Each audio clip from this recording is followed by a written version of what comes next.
Bienvenue dans le podcast de la stratégie organique. Dans cet épisode, je souhaite partager avec vous une expérience personnelle qui illustre à sa façon un aspect, un déploiement de la stratégie organique. Alors voilà, il y a quelques mois de cela, j'avais repris la cigarette.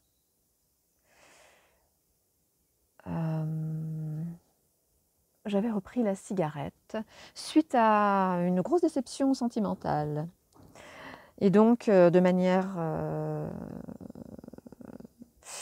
comment dire, un peu légère, voilà, je me dit, oh, je vais en reprendre une, c'est bon, je ne retomberai pas dedans. Et quand bien même je retomberai dedans, un Cambo, une petite diète de tabac, et on en viendra à bout. Donc je suis très vite retombée dedans, et très vite la médecine intérieure me disait non, il n'y aura pas de Cambo, il n'y aura pas de diète de tabac, il n'y aura pas de cérémonie d'ayahuasca, il n'y aura rien de tout ça. Tu vas t'en sortir toute seule, tu vas devoir puiser dans tes propres ressources et trouver toi-même la façon de te sortir de cette situation dans laquelle tu t'es mise. Dans laquelle tu t'es mise. Donc, forte de cette considération intérieure, je me suis dit...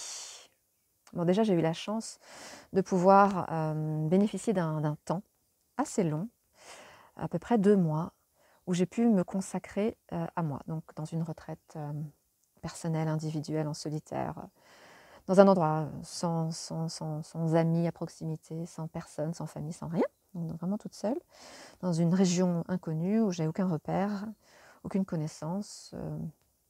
Donc je me suis retrouvée donc, pendant 2 mois à peu près dans cette maison avec ce temps pour moi, pour me remettre un petit peu et de ma déception et de la dépression nerveuse dans laquelle je commençais un peu à m'enliser. Et donc, et puis voilà, ces mauvaises habitudes de fumer qui s'étaient réinstallées joyeusement. Et alors, j'ai réussi en fait à me libérer de ça, et c'est justement ce que je souhaite partager avec vous dans cet épisode. J'ai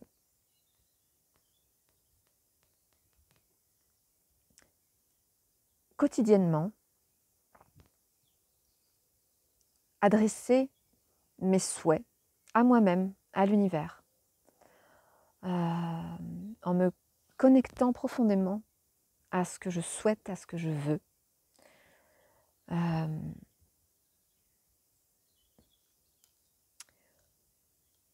Et voilà, je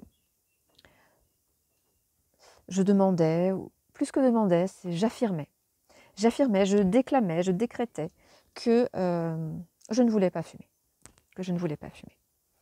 Ces décrets-là, ils étaient bien sûr un peu en contradiction. En tout cas, on aurait pu croire que c'était en contradiction avec les faits, puisque j'avais beau dire ça, quelques minutes après, j'allumais une cigarette, et puis bon, bah voilà. Et je sentais qu'il fallait que, et c'est là où c'était très intéressant, je sentais qu'il fallait que j'accepte l'ensemble de la situation. Et le mécanisme intérieur qui faisait qu'il fallait que je nourrisse mon addiction. Et la vérité aussi de mon âme qui était que je ne voulais pas poursuivre dans cette addiction. Donc être en paix, en sachant ce que je veux, mais que pour l'instant, les choses étaient comme ça, mais que j'étais en train de faire tout ce qu'il fallait pour qu'elles changent. Pour se libérer d'une addiction telle que celle-là, et se libérer véritablement, c'est-à-dire sans mettre des patchs, sans se forcer à ne pas fumer, parce que moi, ça, je ne peux pas faire. Si je le fais pendant un jour, le lendemain, j'en fume 4 fois plus. Donc, c'est pas intéressant comme stratégie. Ça marche pas. Donc, je ne peux pas utiliser la force mentale de la volonté dans ce cas-là. Donc, je souhaite, je dis je veux me libérer. Je veux vraiment me libérer profondément. Et je le sens.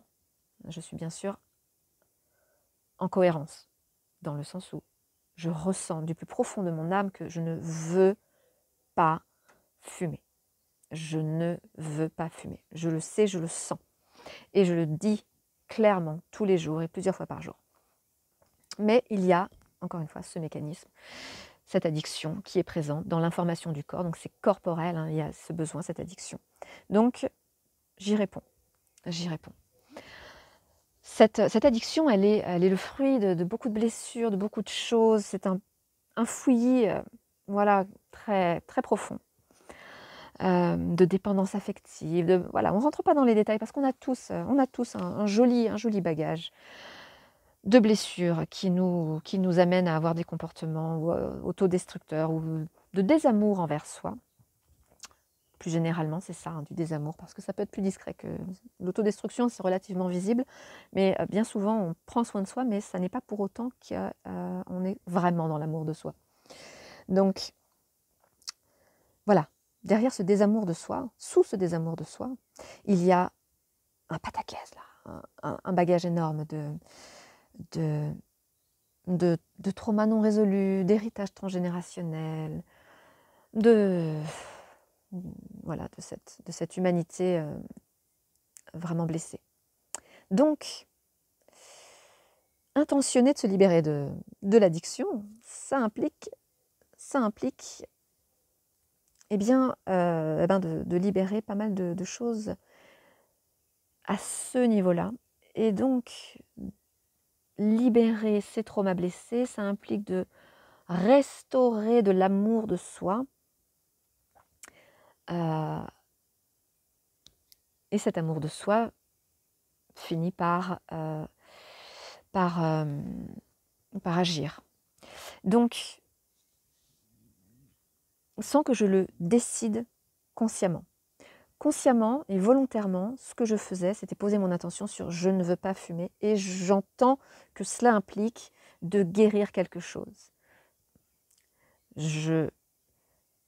J'envoie ensuite à l'univers et à la vie le message avec lequel je dois être personnellement, pleinement impliquée et responsable, de dire « je consens à guérir ce qui crée ce terrain d'addiction ».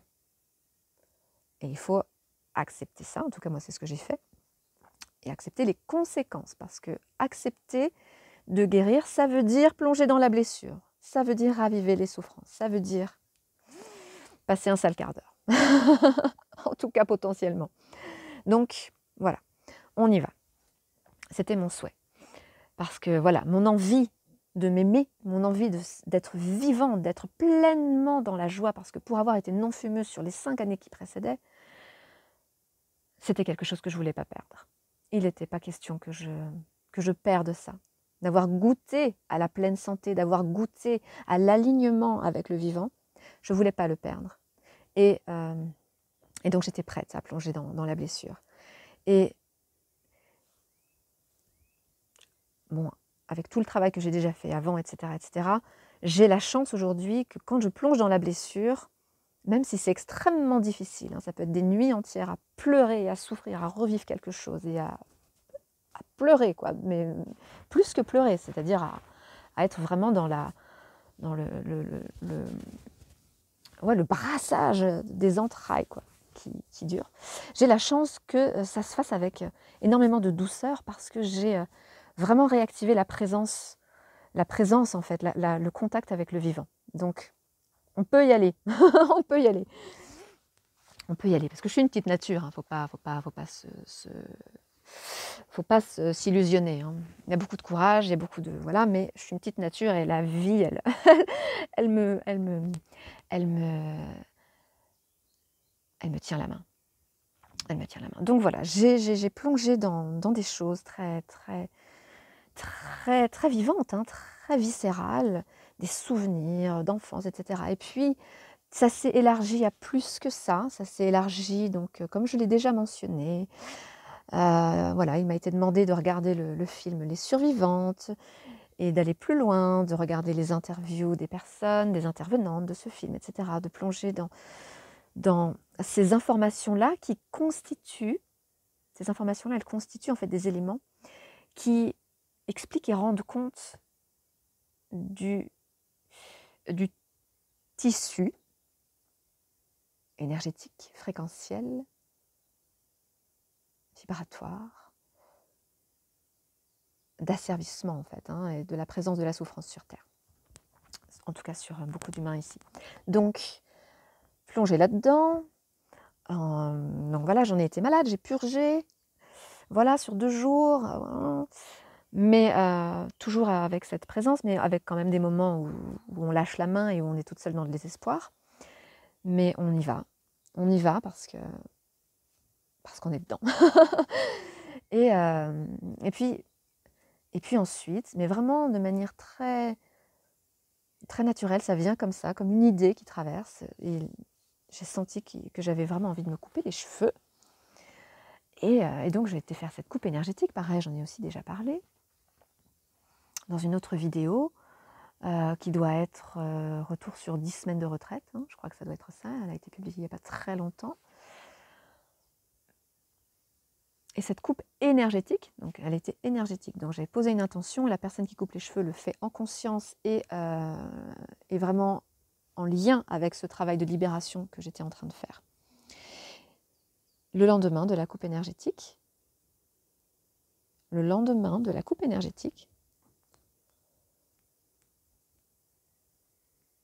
j'ai constaté que l'envie de fumer avait disparu.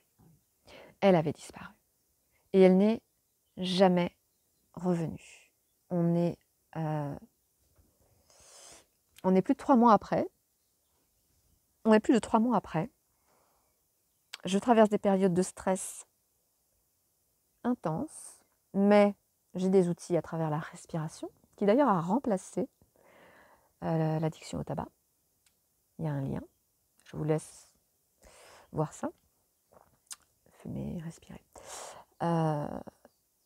Et cette envie de fumer ne s'est jamais représentée. Quand je parle de cette envie de fumer, pour ceux qui fument ou pour ceux qui connaissent un petit peu, c'est vraiment ces espèces de compulsions irrépressibles. Irrépressibles. Irrépressibles. C'est ça. C'est vraiment l'addiction. Et c'est parti. C'est parti. Donc, là où je trouve ce partage assez illustrant de la stratégie organique qui m'est chère, c'est qu'on voit comment il y a plein d'éléments qui se combinent, mais qui sont relativement simples, à travers l'intention, à travers la compréhension d'un certain mécanisme de libération, de transformation, de transmutation, la reliance au vivant, des pratiques de respiration, certains outils, etc. On voit comment il peut y avoir un effet extrêmement puissant, extrêmement profond, durable et avec un potentiel de transformation extrêmement fort. Parce que c'est que le début, hein. On est encore en train, je suis encore en train de switcher énormément de choses, hein, de shifter énormément de choses. Donc ça bouge énormément. Ça bouge énormément. Donc voilà, je voulais vraiment apporter cette illustration sur la stratégie organique, parce que la stratégie organique, c'est pas quelque chose où on peut faire un texte sur une page A4 en disant petit 1 sous petit tiret 1, 2, 3, ensuite grand B, 1, 2, 3, etc. Voilà comment établir le plan d'action, merci bien, au revoir. C'est pas du tout ça. C'est pas du tout ça. Ce n'est absolument pas du tout ça, non. C'est se relier à l'intelligence du vivant pour rendre l'expérience humaine, réhabiliter l'expérience humaine dans toute sa dimension, dans toute sa multidimensionnalité. Et donc revenir à l'expression pleine, expansée de qu'est-ce que c'est qu'un être humain et surtout de chacun qui il est et à quoi il a accès, pourquoi il est venu, quelles sont ses qualités, qu'il peut enfin faire monter à la surface et déployer concrètement à travers ses mots, à travers ses gestes, ses actions, ses pensées, son activité, son action dans le monde, peut être aligné à son code intérieur personnel unique, pour ainsi dire. Et ce ne serait pas trop tôt que tout cela puisse enfin s'exprimer. Et le contexte énergétique est extrêmement favorable à ça. Et la stratégie organique vient soutenir à 2000% cette intention, cette idée de réhabiliter l'être humain dans son intégrité originelle pour qu'il accède et qu'il puisse déployer dans la matière et auprès des autres l'unicité et les qualités qui le constituent. Je vous remercie pour votre écoute et je vous dis à bientôt. Prenez bien soin de vous et bon courage. On est tous ensemble dans cette incroyable expérience.